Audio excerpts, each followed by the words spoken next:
ओम नमो भगवते वासुदेवाय। श्रीमद्भागवत महापुराण तृतीय स्कंद अध्याय 28। अष्टांग योग की विधि। कपिल भगवान कहते हैं, माताजी, अब मैं तुम्हें सबीज ध्येय स्वरूप के आलंबन से युक्त योग का लक्षण बताता हूँ, जिसके द्वारा चित्त शुद्ध एवं प्रसन्न होकर परमात्मा के मार्ग में प्रवृत्त हो जाता है। यथाशक्ति शास्त्र विहित स्वधर्म का पालन करना तथा शास्त्र विरुद्ध आचरण का परित्याग करना, प्रारब्ध के अनुसार जो कुछ मिल जाए उसी में संतुष्ट रहना, आत्मज्ञानियों के चरणों की पूजा करना, विषय वासनाओं को बढ़ाने वाले कर्मों से दूर रहना, संसार बंधन से छुड़ाने वाले धर्मों से प्रेम करना, पवित्र और परिमित भोजन करना, निरंतर एकांत और निर्भय स्थान में रहना, मन, वाणी और शरीर से किसी जीव को न सताना, सत्य बोलना, चोरी ना करना, आवश्यकता से अधिक वस्तुओं का संग्रह ना करना, ब्रह्मचर्य का पालन करना, तपस्या करना, धर्म पालन के लिए कष्ट सहना, बाहर भीतर से पवित्र रहना, शास्त्रों का अध्ययन करना, भगवान की पूजा करना, वाणी का संयम करना, उत्तम आसनों का अभ्यास करके स्थिरता पूर्वक बैठना, धीरे धीरे प्राणायाम के द्वारा श्वास को जीतना, इंद्रियों को मन के द्वारा विषयों से हटाकर अपने हृदय में ले जाना, मूलाधार आदि किसी एक केंद्र में मन के सहित प्राणों को स्थिर करना, निरंतर भगवान की लीलाओं का चिंतन और चित्त को समाहित करना, उनसे तथा व्रत दान आदि दूसरे साधनों से भी सावधानी के साथ प्राणों को जीतकर बुद्धि के द्वारा अपने कुमार्गगामी दुष्ट चित्त को धीरे धीरे एकाग्र करें, परमात्मा के ध्यान में लगाएं। पहले आसन को जीतें, फिर प्राणायाम के अभ्यास के लिए पवित्र देश में कुश मृग चर्म आदि युक्त आसन बिछावें। उस पर शरीर को सीधा और स्थिर रखते हुए सुखपूर्वक बैठकर अभ्यास करें। आरंभ में बाएं नासिका से पूरक, कुंभक और रेचक करें। फिर इसके विपरीत दाहिनी नासिका से प्राणायाम करके प्राण के मार्ग का शोधन करें, जिससे चित्त स्थिर और निश्चल हो जाए। जिस प्रकार वायु और अग्नि से तपाया हुआ सोना अपने मल को त्याग देता है, उसी प्रकार जो योगी प्राण वायु को जीत लेता है, उसका मन बहुत शीघ्र शुद्ध हो जाता है। अतः योगी को उचित है कि प्राणायाम से वात पित्त आदि जनित दोषों को, धारणा से पापों को, प्रत्याहार से विषयों के संबंध को और ध्यान से भगवत विमुख करने वाले राग द्वेष आदि दुर्गुणों को दूर करे। जब योग का अभ्यास करते करते चित्त निर्मल और एकाग्र हो जाए, तब नासिका के अग्रभाग में दृष्टि जमाकर इस प्रकार भगवान की मूर्ति का ध्यान करें। भगवान का मुख कमल आनंद से प्रफुल्ल है, नेत्र कमल कोश के समान रत्नारे हैं और शरीर नील कमल दल के समान श्याम है। हाथों में शंख चक्र और गदा धारण किए हुए हैं। कमल की केसर के समान पीला रेशमी वस्त्र लहरा रहा है। वक्ष स्थल में श्री वत्स चिन्ह है और गले में कौस्तुभ मणि झिलमिला रही है। बनमाला चरणों तक लटकी हुई है, जिसके चारों ओर भौरे सुगंध से मतवाले होकर मधुर गुंजार कर रहे हैं। अंग प्रत्यंग में महामूल्यहार, कंकड़, किरीट, भुजबंद और नूपुर आदि आभूषण विराजमान है। कमर में करधनी की लड़ियां उसकी शोभा बढ़ा रही हैं। भक्तों के हृदय कमल ही उनके आसन है। उनके दर्शनीय श्याम सुंदर स्वरूप अत्यंत शांत एवं मन और नैनों को आनंदित करने वाला है। उनकी अति सुंदर किशोर अवस्था है। वे भक्तों पर कृपा करने के लिए आतुर हो रहे हैं। बड़ी मनोहर झांकी है। भगवान सदा संपूर्ण लोकों से बंदित हैं। उनका पवित्र यश परम कीर्तनीय है और वे राजा बलि आदि परम यशस्वियों के भी यश को बढ़ाने वाले हैं। इस प्रकार श्री नारायण देव का संपूर्ण अंगों के सहित तब तक ध्यान करें जब तक चित्त वहां से हटे नहीं। भगवान की लीलाएं बड़ी दर्शनीय हैं। अतः अपनी रुचि के अनुसार खड़े हुए, चलते हुए, बैठे हुए, पौधे हुए अथवा अंतर्यामी रूप में स्थित उनके स्वरूप का विशुद्ध भाव युक्त चित्त से ध्यान चिंतन करें। इस प्रकार योगी जब यह अच्छी तरह देख ले कि भगवत विग्रह में चित्त की स्थिति हो गई, तब वह उनके समस्त अंगों में लगे हुए चित्त को विशेष रूप से एक एक अंग में लगाए। भगवान के चरण कमलों का ध्यान करना चाहिए। वे वज्र, अंकुश, ध्वजा और कमल के मंगलमय चिन्हों से युक्त है तथा अपने उभरे हुए लाल लाल शोभामय नख चंद्र मंडल की चंद्रिका से ध्यान करने वालों के हृदय के अज्ञान रूप घोर अंधकार को दूर कर देते हैं। इन्हीं की धुवन से नदियों में श्रेष्ठ श्री गंगा जी प्रकट हुई थी, जिनके पवित्र मंगल रूप श्री महादेव जी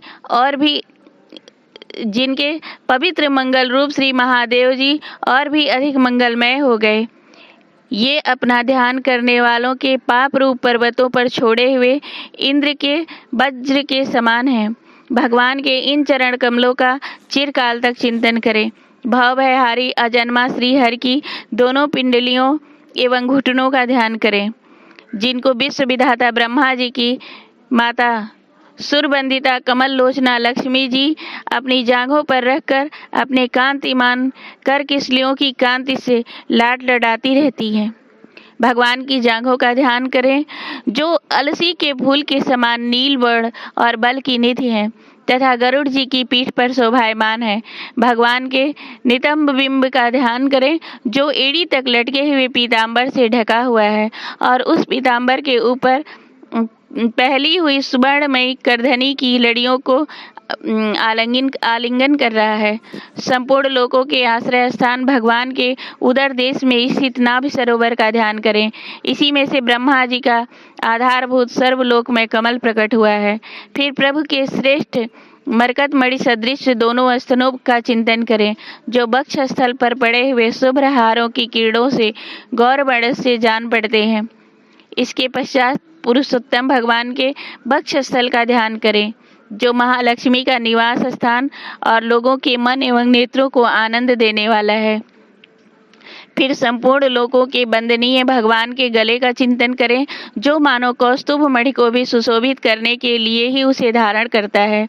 समस्त लोकपालों की आश्रयभूता भगवान की चारों भुजाओं का ध्यान करें, जिसमें धारण किए हुए कंकड़ आदि आभूषण समुद्र मंथन के समय मंदराचल की रगड़ से और भी उजले हो गए हैं। इसी प्रकार जिसके तेज को सहन नहीं किया जा सकता, उस सहस्त्र धारों वाले सुदर्शन चक्र का तथा उनके कर कमल के राजहंस के समान विराजमान शंख का चिंतन करें। फिर विपक्षी वीरों के रुधिर से बनी हुई प्रभु की प्यारी कौमोदकी गदा का, भौरों के शब्द से गुंजायमान बनमाला का और उनके कंठ में सुशोभित संपूर्ण जीवों के निर्मल तत्व रूप कौस्तुभ मणि का ध्यान करें। भक्तों पर कृपा करने के लिए ही यहाँ साकार रूप धारण करने वाले श्री हरि के मुख कमल का ध्यान करें, जो सुगढ़ नासिका से सुशोभित हैं और झिलमिलाते हुए मकराकृत कुंडलों के हिलने से अतिशय प्रकाशमान स्वच्छ कपोलों के कारण बड़ा ही मनोहर जान पड़ता है। काली काली घुंघराली अलकावली से मंडित भगवान का मुखमंडल अपनी छवि के द्वारा भ्रमरों से सेवित कमल कोश का भी तिरस्कार कर रहा है और उसके कमल सदृश विशाल एवं चंचल नेत्र उस कमल कोश पर उछलते हुए मछलियों के जोड़े की शोभा को मात कर रहे हैं। उन्नत भ्रूलताओं से सुशोभित भगवान के ऐसे मनोहर मुखारविंद की मन में धारणा करके आलस्य रहित हो उसी का ध्यान करें। हृदय गुहा में चिरकाल तक भक्ति भाव से भगवान के नेत्रों की चितवन का ध्यान करना चाहिए, जो कृपा से प्रेम भरी मुस्कान से क्षण क्षण अधिकाधिक बढ़ती रहती है, विपुल प्रसाद की वर्षा करती रहती है और भक्तजनों के अत्यंत घोर तीनों तापों को शांत करने के लिए ही प्रकट हुई है। श्री हरि का हास्य प्रणत जनों के तीव्र शोक के अश्रु सागर को सुखा देता है और अत्यंत उदार है। मुनियों के हित के लिए, कामदेव को मोहित करने के लिए ही अपनी माया से श्री हरि ने अपने भ्रूमंडल को बनाया है, उनका ध्यान करना चाहिए।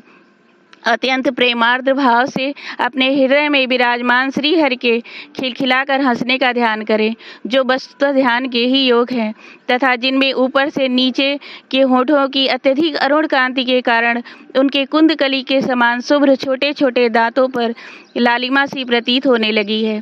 इस प्रकार ध्यान में तन्मय होकर उनके सिवा किसी अन्य पदार्थ को देखने की इच्छा न करें। इस प्रकार के ध्यान के अभ्यास से साधक का श्री हरि में प्रेम हो जाता है, उनका हृदय भक्ति से द्रवित हो जाता है, शरीर में आनंदातिरेक के कारण रोमांच होने लगता है, उत्कंठा जनित प्रेमाश्रुओं की धारा में वह बारंबार अपने शरीर को नहलाता है और फिर मछली पकड़ने के कांटे के समान श्री हरि को अपनी ओर आकर्षित करने के साधन रूप अपने चित्त को भी धीरे धीरे ध्येय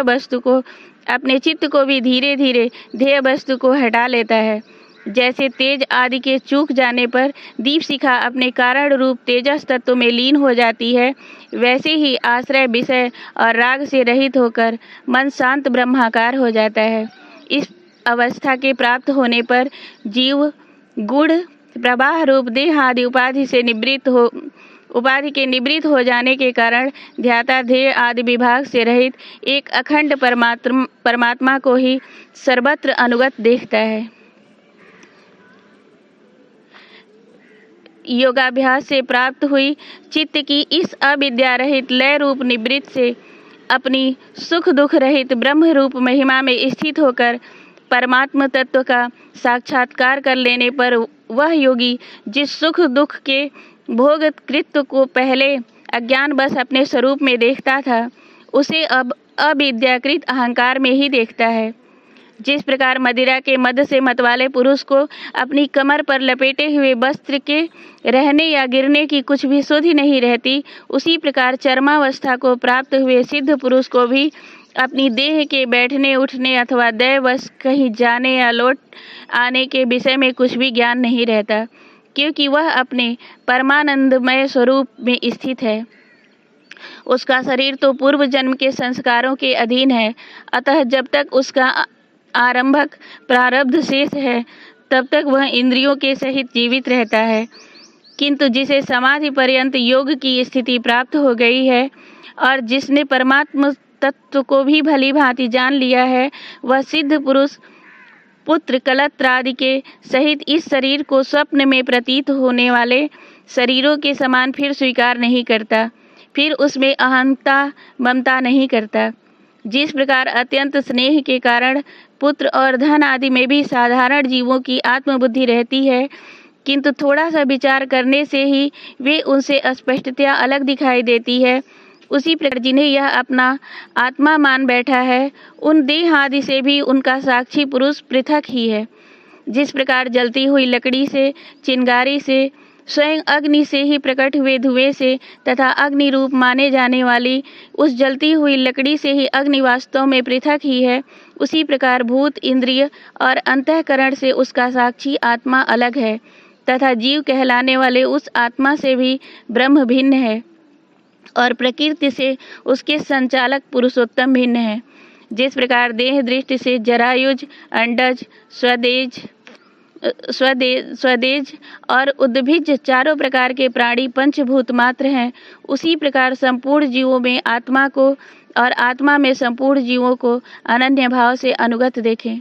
जिस प्रकार एक ही अग्नि अपने पृथक पृथक आश्रयों में उसकी विभिन्नता के कारण भिन्न भिन्न आकार का दिखाई देता है, उसी प्रकार देव मनुष्य आदि शरीरों में रहने वाला एक ही आत्मा अपने आश्रयों के गुण भेद के कारण भिन्न भिन्न प्रकार का भासता है।